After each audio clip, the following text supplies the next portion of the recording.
வைக்க முடியும். அப்ப இது கருமஞ்சளா இல்ல, அது தூக்கி போடாச்சு சக்கை. அப்ப இதுக்கு என்ன பேரு?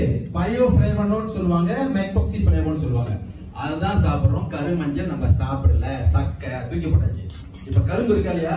கரும்பு எடுத்து அரைக்க கொடுத்தா என்ன கிடைக்கும்? சாறு. அப்ப கரும்புங்க அதுதான் கதைங்க. அப்ப நம்ம கரு இஞ்சின்னு சொல்றோமா இல்லையா? கரு இஞ்சி சாறு தான் நம்ம எடுக்கிறோம். கரு இஞ்சி தூக்கி போட்டோம், சக்கை. இது புரிஞ்சிச்சுன்னா நீங்க நெகட்டிவ் வந்து நீங்க பேச முடியும், நீங்க அடிச்சுவீங்க. ஏன்னா உண்மை நம்பர் தான் இருக்குது. சோ அந்த மாதிரி சொல்லுவாங்க, ஒத்துக்காது, சூடு ஒண்ணுமே கிடையாது. அது கரு இஞ்சி சாப்பிட்டாதான். இஞ்சி சாப்பிட்டா இல்ல, எல்லாத்துக்கும் ஒத்துக்கும்.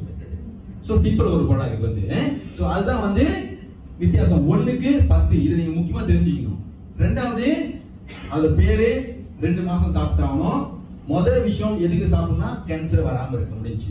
முதல் விஷயம் ரிசர்ச் பண்ணது யாரு? மாரடி ரிசர்ச் பண்ணி சொன்னாங்க, கேன்சருக்கு தான் தி பெஸ்ட் ப்ராடக்ட் குஞ்சி அலியை தான். கேன்சருக்கு உலகத்துல மருந்தே இல்ல கேன்சருக்கு. ஆனா என்கிட்ட பேசினா அடிச்சு பேசுவோம். 2 மாசத்துல காணவே. ஒன்னா நம்பர் அதுக்கு தான். ரெண்டாவது எதுக்கு? நரம்பு தளர்ச்சி. நரம்பு தளர்ச்சி ஊற நரம்பு தளர்ச்சிக்கு. அப்புறம் அடுத்து 1001 ரூபாய்க்கு. ஓகே, உதாரணம் இது நம்ம இந்தியன் எடுத்துருவோம். எல்லாம் தமிழ் தானே? ஹலோ, இந்தியன் தானே?